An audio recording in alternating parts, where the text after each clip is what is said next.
Hello, welcome to News Roundup, where we bring you highlights and key stories. I'm Sharifat Ibrahim. First, the headlines.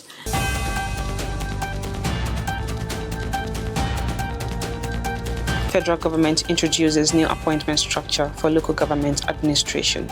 Kogi government signs MOU with Family Homes Funds Limited to build 228 semi-detached houses.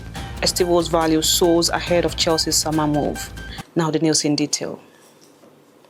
The federal government has introduced a new appointment structure for local government administration under the Federal Accounts Allocation Committee. This move aims to ensure uniformity and financial accountability in local government administration. Under the new framework, each local government will have a chairman and deputy chairman, alongside key appointments covering various sectors. The designated positions include the chairman, who is the head of the local government administration, deputy chairman, who assists the chairman and assumes the role in their absence, the secretary responsible for the administrative functions of the local government, and supervisory councillors who oversee specific sectors, including health, agriculture, education and social services, works and statutory advisors to provide expert advice on people with disability, humanitarian service and traditional institutions, security, youth development and community work. According to official sources, all salaries for these appointees will be paid directly from Abuja under the FACS system. This move is expected to promote financial accountability and transparency in local government administration. The introduction of this new appointment structure is a significant step towards strengthening local government administration in Nigeria. In another development, the Kogi State government has signed a memorandum of understanding with Family Homes Funds Limited for the construction of 228 semi-detached houses to address housing deficits in the state. Governor Ahmed Usman Ododo, represented by the Secretary to the State Government, Folashade Ayoade Arike, PhD, noted that the initiative is part of ongoing efforts of the state government to provide affordable housing and address housing deficits in the state. During the signing ceremony of the MOU in Lokoja on Wednesday, Governor Ododo reiterated the commitment of the state government to the welfare of the citizens, stressing that Kogi remains open to investors ready to contribute to the development of the state. In his address, the Commissioner for Housing and Urban Development, Honorable Taya Banika, commended Governor Ododo for his people-oriented leadership style that has contributed tremendously to the progress of the state. It is disclosed that the governor had given the Ministry of Housing and Urban Development the mandate to address housing deficits in the state, particularly in Lokoja, the state capital, adding that the ministry had engaged multiple investors in its housing development plans, with Family Homes Funds Limited being one of the first to formalize its partnership with the state government through the signing of an MOU. He described the agreement as a monumental achievement under Governor Ododo's administration, which would not only help bridge the housing gap, but also contribute to stabilizing cost of rent in the state. Abanika further noted that more partnerships with additional investors are expected in the near future as part of the government's broader housing initiative in Kogi State. Meanwhile, the representative of Family Homes Funds Limited, Dr. George Ani, commended the Kogi State government for its dedication to improving the welfare of its citizens. He assured the government full cooperation in executing the housing project and pledged further investments in the state.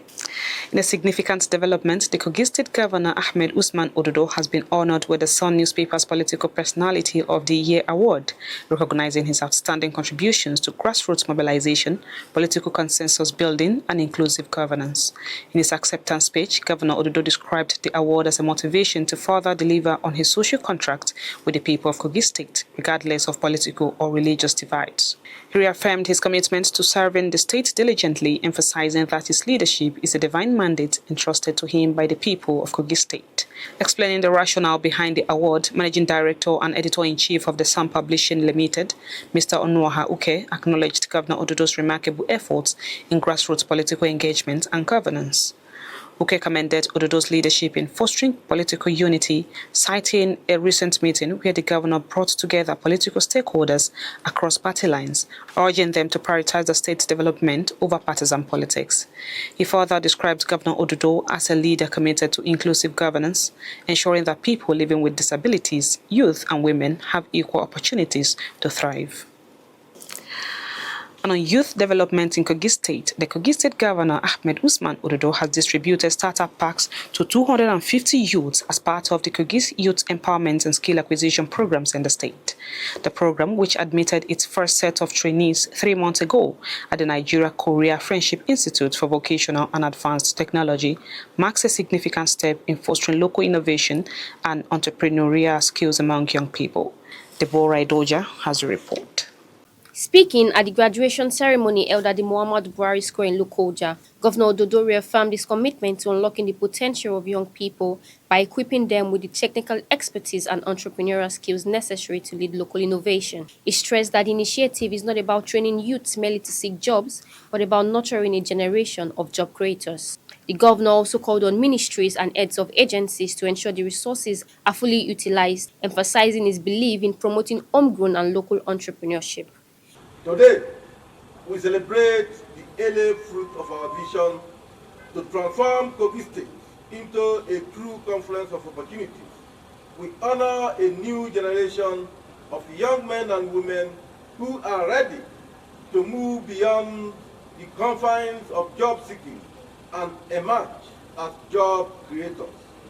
They have embraced mentorship and acquired skills in 9 high-demand vocational fields, from welding and fabrication to solar system installation, CCTV setup, automobile mechanics, and crucially, CNG conversion and installation, among others. He added that his vision to train 1,000 youths annually is to further position Kogi as a center of technical excellence and driving industrial growth and technological advancement in the state.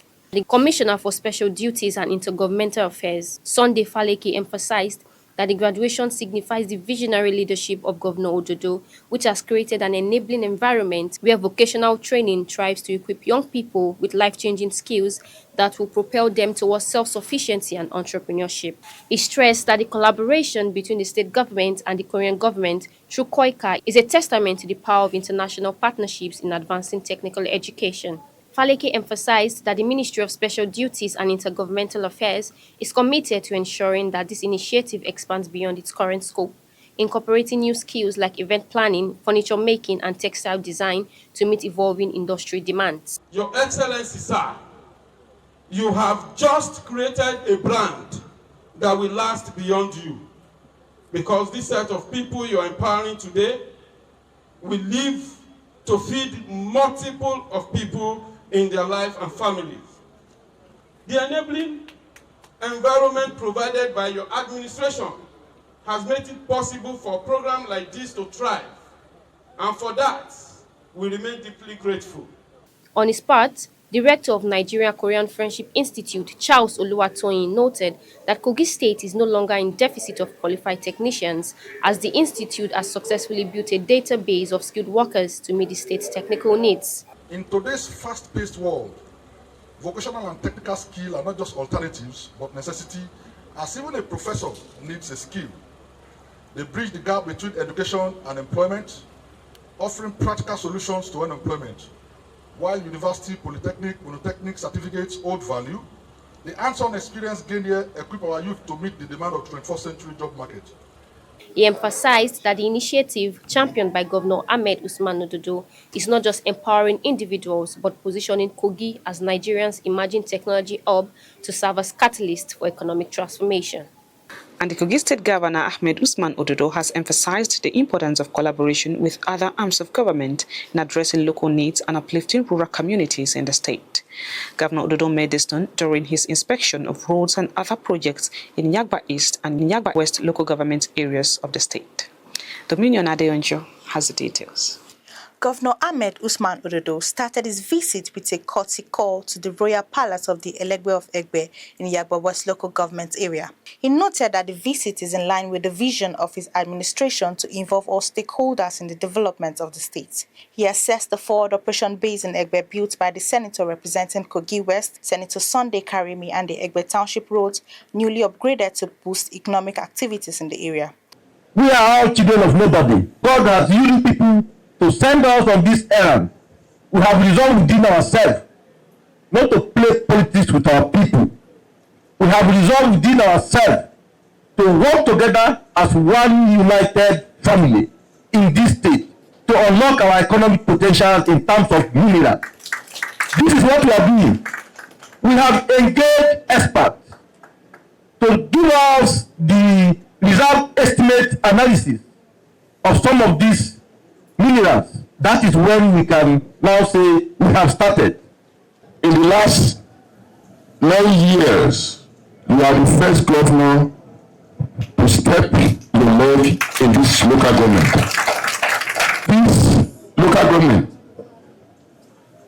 without deceiving myself, you have brought a lot of changes into governance that is physically seen by our people.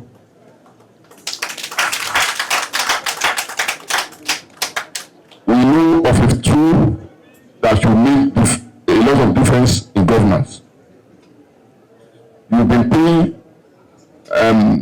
white fee, you've taken it over since you came in. You've been paying other fees. Salaries are being paid on time. The governor also inaugurated the Vigilante Service Headquarters, a project initiated by local government chairmen in the area. In Yagba East, Governor Ododo flags off the Kajola Obada Market Road project in Makutu Isonlu to boost trade and commerce. This is a project facilitated by the Yagba Federal Constituency lawmaker, Leke Abejide. I saw something and some people were carrying it around when they asked me whether I will run for governor in 2027, and I said I will be the DG campaign for the day. If you give it to me. So have you ever seen DG also becoming a candidate? It's not possible. You cannot change a performing governor. For what is impossible. He said, look, my brother, power is given by God Almighty to whom He wishes. He said, God has given you. I'm not going to cut. I will support you, but one thing, please serve the people of Kogi. The significance of the governor's visit is a renewed pledge to improve the welfare of Kogi State citizens with grassroots development at the center of his agenda. The Kogi State government has called on Dangote Cement to increase its support for youth development by prioritizing employment opportunities, skill acquisition programs, scholarships, and sports sponsorships in its 2025 corporate social responsibility initiatives.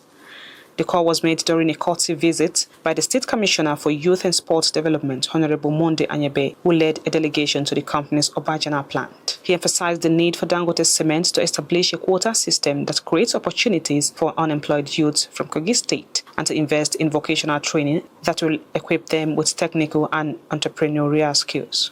While appealing for Dangote Cement sponsorship of Kogi State's 2 football teams and other sporting activities to promote talent development and fostering youth engagement, the Commissioner urged the company to consider renovating the Confluence Stadium in Lokoja, describing it as a potential landmark for sports excellence in the state. While responding, Dangote Cement's General Manager of Human Resources, Adeni Aziz, assured the government delegation of the company's commitment to community development, stating that existing initiatives, including a training academy, has produced over 150 skilled workers, many of whom have been absorbed into Dangote's operations nationwide. He pledged to enhance communication and collaboration with the state government to ensure that employment and development opportunities are well known and accessible to Kogi youths. Meanwhile, the Kogi State government delegation also has the Special Advisor on Youth and Student Matters, Oladele Nihe, the Senior Special Assistant on Women Mobilization, Charity Ijese, and the President of the National Association of Kogi State Students, Jeremiah Lupo. The news roundup is coming to you on LUGARTV. Do stay tuned. We'll be back shortly.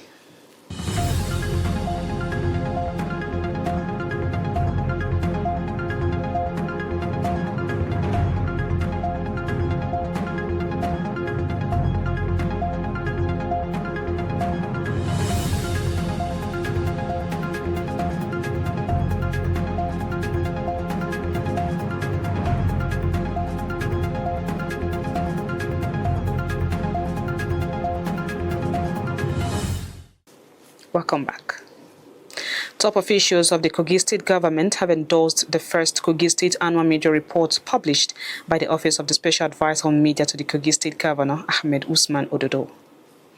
The Secretary to the State Government, Folashade Ayoade Arike PhD, while receiving a copy of the publication at her office in Lokoja, commended the Special Advisor and his team for changing the narrative of the media landscape in the state. Shamsuddin Sariki has the rest of the story. The Secretary to the State Government, Mrs. Folashade Ayoade Arike, urged the team to prioritize hard work in the reportage of the policies and programs of the state government, stressing that the media team must continue to keep the people abreast of the activities of the state government. She expressed readiness of her office to partner with the Government House media team in a bid to enhance information and communications that promotes activities of the state government. One of the things that we suffered during the days of Governor Alhaji Bello was non-reportage. Activities and the things he did were not properly reported. And they were seeing him as somebody that didn't do anything. And of course, we have seen a lot of difference, I must tell you. I have to commend you sincerely because even before TVC, channels, AIT and the likes, carry the news. I read it on LUGARDTV. Meanwhile, the Commissioner for Information and Communications, Kingsley Fanwo, who had earlier received a copy of the publication, also commended the Special Advisor on Media for his readiness to collaborate with the Ministry of Information and Communications in telling the stories of Kogi State government. He promised his unalloyed support to the media team, stressing that documentation has become pivotal to every serious government. It is always good that we document. I'm a student of documentation. What you document is permanent. Even after this administration, the documents will always be handy, and people can always refer to what you have done when they have your documents. Other top government officials like the Director General, Government House, Shaibu Oricha, the State Security Advisor, Commander Jerry Omodara retired, lauded the initiative, stressing that the move will further strengthen media narrative of the state government under the leadership of Governor Ahmed Usman Ododo. Kogi State government has restated commitments to effective service delivery that aligns with global best practices in 21st century governance. Governor Ahmed Usman Ododo made this known while declaring open a 3-day training program for permanent secretaries in the state, organized by the Office of the Head of Civil Service, Dr. Elijah Evinemi, in Lokoja. Our correspondent has the detail. Represented by the Secretary to the Government of Kogi State, Folashade Ayoade Arike PhD, Governor Ododo noted that the state government has taken significant steps toward enhancing service delivery across all sectors by organizing a specialized training and retraining of its workforce. While acknowledging the role of civil servants as the engine room of governance, the governor noted that workshops for permanent secretaries and top government officials, which have become a recurring theme of the administration, is part of the agenda of the Kogi State government to provide training and exposure to global practices to retool and upskill the state workforce for effective performance. Ayoade emphasized that Kogi State is not just focused on service delivery, but on delivering quality service in every aspect of governance. The permanent secretaries are being trained today for quality delivery, and they are to train others, and they have to be attentive and make sure they gain a lot in order to pass the information down, because delivery must be quality in Kogi State, not just delivery, but a quality delivery in every aspect, administratively, in relationship, and politically. We have to make sure we have quality delivery of everything we're doing in Kogi State. She urged participants to fully engage in the training and ensure that the knowledge gained is effectively transferred to their subordinates. Earlier, the Kogi State Head of Service, Elijah Evinemi, described this training as a milestone, being the first of its kind in the state. The Head of Service also expressed appreciation to Governor Ododo for approving and supporting the training, reaffirming the administration's dedication to building a more competent and results-driven civil service. Looking at what the Executive Governor is doing in the state for service delivery, and the Permanent Secretary, they are the accounting officer of the various ministry, departments, and agencies. So they need to be equipped. And for the service delivery, as we have heard in our addresses, we cannot afford to lag behind to meet up with the international best practices. That's why we're having this training. The workshop, organized by the Office of the Head of Civil Service in collaboration with the CMD, with the theme Enhancing Service Delivery in the 21st Century, aims to equip permanent secretaries with the skills necessary to improve administrative efficiency and uphold global best practices in governance. Kogi State Governor Ahmed Usman Ododo says his administration will continue to prioritize primary school education in the state. Governor Dodo stated this when he received members of the Nigerian Union of Teachers at his residence in Lokoja. Khadijat Mohammed has more. Governor Dodo, who described the primary education as the foundation of learning, commended the efforts and the leadership style of the union, praising them for their selfless service to the people of the state. He urged teachers in the state to strengthen collaboration with the state government to ensure that children at the primary school level receive better education. Meanwhile, the Kogi State NUT chairman, Comrade Yakubu Dauda, highlighted the governor's impactful policies, especially the implementation of 100% minimum wage of 72,500 naira for teachers in the basic education sector in the state. We are here to thank God. We are here to appreciate God for the type of leader, for the type of servant he has given Kogi State. And that is why we are here today. We are happy. And to whom much is given, much is expected. We will continue to support this administration as a classroom teacher. He also commended the governor for ensuring regular remittance of Universal Basic Education Commission counterpart fund to educators. He further appealed to Governor Dodo to provide cash backing for promotions and incremental arrears, recruit more teachers to address the shortage of manpower, and invest in the training and retraining of educators to enhance the quality of teaching in the state. Governor Ahmed Usman Ododo has called on Muslims to imbibe the virtues of patience, sacrifices, and compassion towards the less privileged as they embark on this year's Ramadan fasting. In his message to the people of the state, the governor described the month of Ramadan as a sacred time for reflection on the goodness of Allah, devotion to worship, and self-discipline. He encourages the people of the state to love one another, embrace peace, mutual respect, and understanding to enhance development of the state, irrespective of differences in faith. Governor Dodo called on the people to use the opportunity presented by the Ramadan fasting to strengthen bonds and work together for the continuous progress and unity of the state. While encouraging the people of the state to show compassion to the less privileged, promote justice, and foster harmony within communities, he urged Muslims to dedicate the Ramadan period to fervent prayers for the peace, security, and development of Kogi State and Nigeria. Moving on to sports, the value of New Chelsea's signing, Estivo Willian, who arrives in the summer, has added value of £25.2 million in just 6 months, with only one player having a higher rise outside of the top 5 European leagues. According to Football Observatory data, the Brazilian teenager is now worth £50.3 million, with Chelsea having paid £29.1 million for the 17-year-old in June last year. Estivo has scored 14 goals and provided 9 assists in all competitions this season for Brazilian side Palmeiras and will move to Stamford Bridge at the end of the season. A former Chelsea target, Samu Agehoa, previously known as Samu Omorodion, expressed the highest rise, with the Porto striker's value rising £32.5 million. Liverpool's Ben Doak, who is on loan at Middlesbrough, is the championship player to register the biggest increase, with the Scotland international gaining of £12.5 million. And that is it on this week's episode of News Roundup. Until next week, I'm Sherifat Ibrahim. Thank you for staying with us.